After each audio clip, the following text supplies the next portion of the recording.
ओम शांति। 1 अप्रैल 2026 बाबा आज कह रहे हैं, मीठे बच्चे, बाप जो है जैसा है तुम बच्चों में भी नंबरवार पहचानते हैं।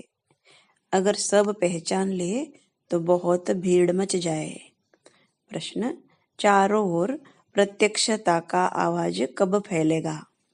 उत्तर, जब मनुष्यों को पता पड़ेगा कि स्वयं भगवान इस पुरानी दुनिया का विनाश करा के नई दुनिया स्थापन करने आए हैं।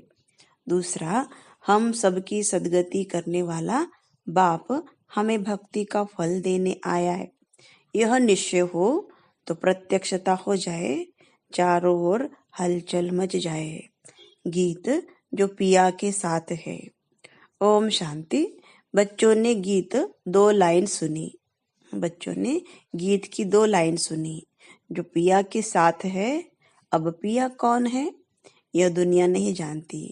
भले ढेर बच्चे हैं, उसमें भी बहुत है जो नहीं जानते हैं कि किस प्रकार से बाप को याद करना चाहिए। वह याद करने नहीं आता, घड़ी घड़ी भूल जाते हैं। बाप समझाते हैं, बच्चे अपने को आत्मा समझो, हम बिंदी है। बाप ज्ञान का सागर है, उनको ही याद करना है। याद करने की ऐसी प्रैक्टिस पड़ जाए जो निरंतर याद ठहर जाए। पिछाड़ी में यही याद रहे कि हम आत्मा है, शरीर तो है, परंतु यह ज्ञान बुद्धि में रखना है कि हम आत्मा है। बाप का डायरेक्शन मिला हुआ है। मैं जो हूँ उस रूप में कोई विरला याद करते हैं। देह अभिमान में बच्चे बहुत आ जाते हैं। बाप ने समझाया है, कोई को भी जब तक बाप का परिचय नहीं दिया है तब तक कुछ भी समझ नहीं सकेंगे। पहले तो उनको ये मालूम पड़े कि यह निराकार हमारा बाप गीता का भगवान है। वही सर्व का सद्गति दाता है। वह इस समय सद्गति करने का पार्ट बजा रहे हैं। इस पॉइंट में निश्चय बुद्धि हो जाए तो फिर जो भी इतने साधु संत आदि है सब 1 सेकंड में आ जाए। भारत में बड़ा हंगामा मच जाए। अभी मालूम पड़ जाए कि यह दुनिया विनाश होने वाली है। इस बात का निश्चय हो जाए तो बंबई से लेकर आबू तक क्यू लग जाए, लेकिन इतना जल्दी कोई को निश्चय नहीं हो सकता। तुम जानते हो विनाश होना है, यह सब घोर निद्रा में सोए ही रहने हैं। फिर अंत समय तुम्हारा प्रभाव निकलेगा। मासी का घर नहीं है। जो इस बात में निश्चय हो जाए कि गीता का भगवान परमपिता परमात्मा शिव है, यह प्रसिद्ध हो जाए तो सारे भारत में आवाज हो जाए। अभी तो तुम एक को समझाएंगे तो दूसरा कहेगा तुमको जादू लग गया है। यह झाड़ बहुत धीरे धीरे बढ़ना है। अभी थोड़ा टाइम है, फिर भी पुरुषार्थ करने में हर्जा नहीं है।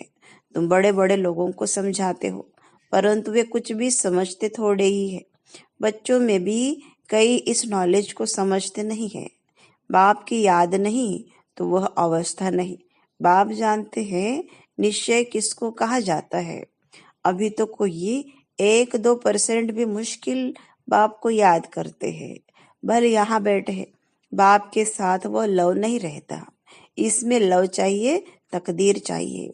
बाप से लव हो तो समझे हमको कदम कदम श्रीमत पर चलना है। हम विश्व के मालिक बनते हैं। आधा कल्प का देह अभिमान बैठा हुआ है, सो अब देही अभिमानी बनने में बड़ी मेहनत लगती है। अपने को आत्मा समझ मोस्ट बिलबेड बाप को याद करना माँ का घर नहीं है। उनके चेहरे में ही रौनक आ जाए। कन्या शादी करती है, जेवर आदि पहनती है तो चेहरे में एकदम खुशी आ जाती है, परंतु यहाँ तो साजन को याद ही नहीं करते हैं तो वह शक्ल मुरझाई हुई रहती है। बात मत पूछो। कन्या शादी करती है तो चेहरा खुशनुमा हो जाता है। कोई की तो शादी के बाद भी शक्ल मुर्दे जैसी रहती है। किस्म किस्म के होते हैं। कोई तो दूसरे घर में जाकर मूंज पड़ती है, तो यहाँ भी ऐसे है। बाप को याद करने की मेहनत है। यह गायन अंत का है कि अतीन्द्रिय सुख गोपी वल्लभ के गोप गोपियों से पूछो। अपने को गोप गोपी समझना और निरंतर बाप को याद करना वह अवस्था होनी है। बाप का परिचय सबको देना है। बाप आया हुआ है, वो वर्षा दे रहे हैं, इसमें सारी नॉलेज आ जाती है। लक्ष्मी नारायण ने जब 84 जन्म पूरे किए तब बाप ने अंत में आकर उन्हों को राजयोग सिखाकर राजाई दी। लक्ष्मी नारायण का यह चित्र है नंबर 1। तुम जानते हो उन्होंने आगे जन्म में ऐसे कर्म किए हैं, वह कर्म अब बाप सिखला रहे हैं। कहते हैं मन मना भव, पवित्र रहो, कोई भी पाप मत करो, क्योंकि तुम अभी स्वर्ग के मालिक पुण्य आत्मा बनते हो। आधा कल्प माया रावण पाप कराती आई है।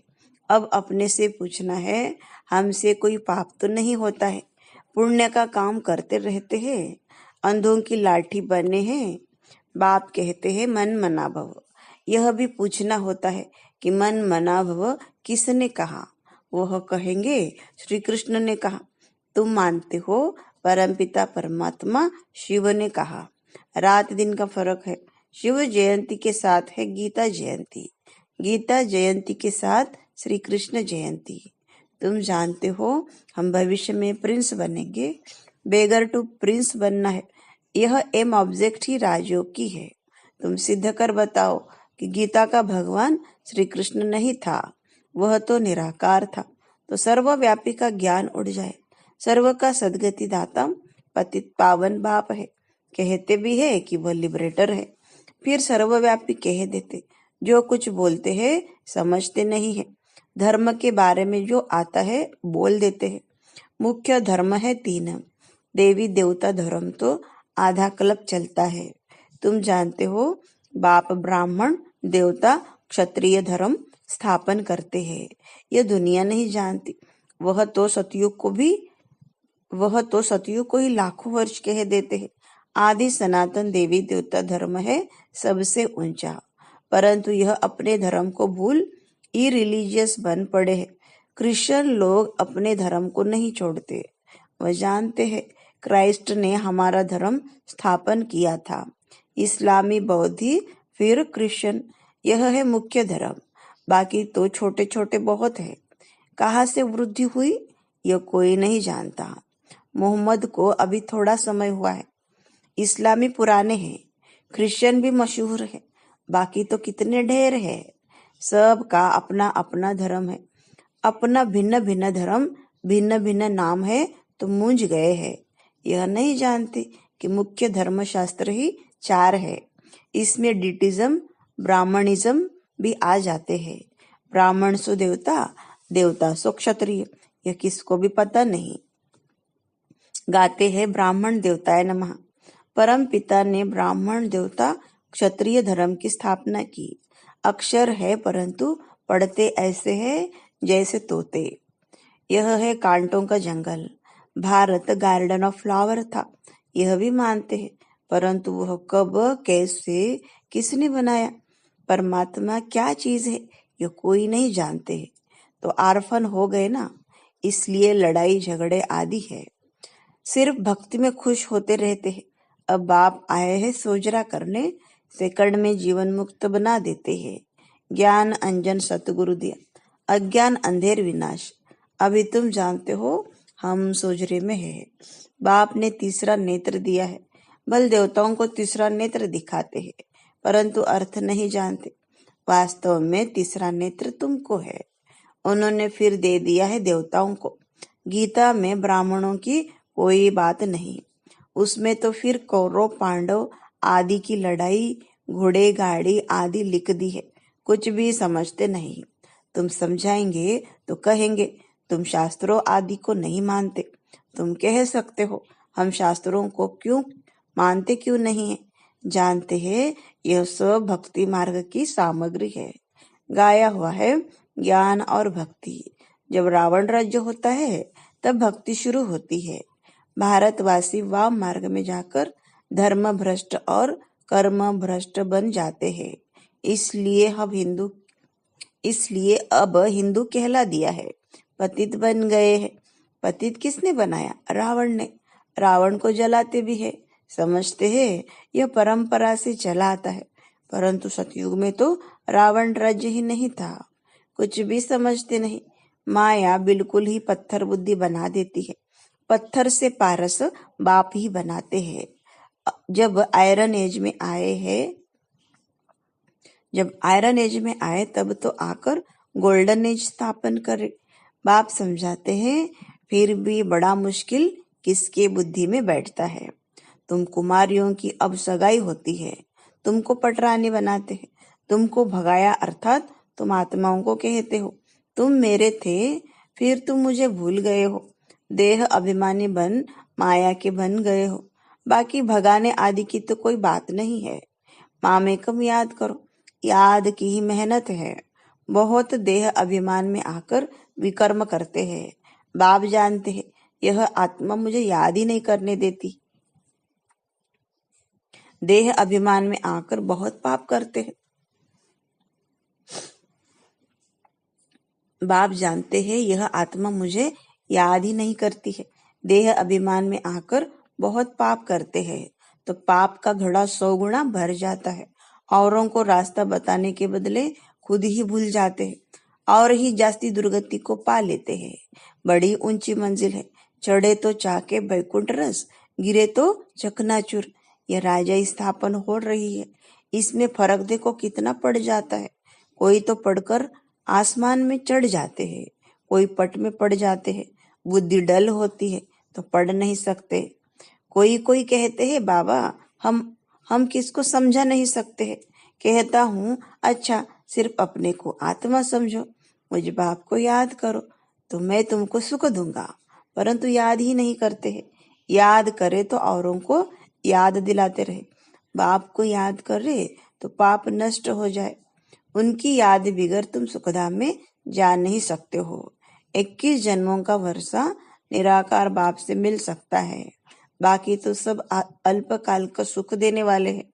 कोई को रिद्धि सिद्धि से बच्चा मिल गया व आशीर्वाद से लॉटरी मिल गई तो बस विश्वास बैठ जाता है। कोई को 2-4 करोड़ फायदा हो जाए, बस बहुत महिमा करेंगे, परंतु वह तो है अल्पकाल के लिए। 21 जन्मों के लिए हेल्थ वेल्थ तो मिल नहीं सकती ना। परंतु मनुष्य नहीं जानते हैं, दोष भी नहीं दे सकते हैं, अल्पकाल के सुख में ही खुश हो जाते हैं। बाप तुम बच्चों को राजयोग सिखलाकर स्वर्ग की बादशाही देते हैं। कितना सहज है, कोई तो बिल्कुल समझा नहीं सकते, कोई समझते भी है परंतु योग पूरा न होने के कारण कोई को तीर नहीं लगता है। देह अभिमान में आने से कुछ न कुछ पाप होते रहते हैं। योग ही मुख्य है। तुम योग बल से विश्व के मालिक बनते हो। प्राचीन योग भगवान ने सिखाया था, न कि श्री कृष्ण ने। याद की यात्रा बड़ी अच्छी है। तुम ड्रामा देखकर आओ तो बुद्धि में सारा सामने आ जाएगा।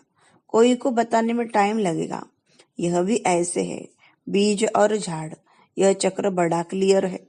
शांति धाम, सुख धाम, दुख धाम सेकंड का काम है ना, परंतु याद भी रहे ना। मुख्य बात है बाप का परिचय। बाप कहते हैं मेरे को याद करने से तुम सब कुछ जान जाएंगे।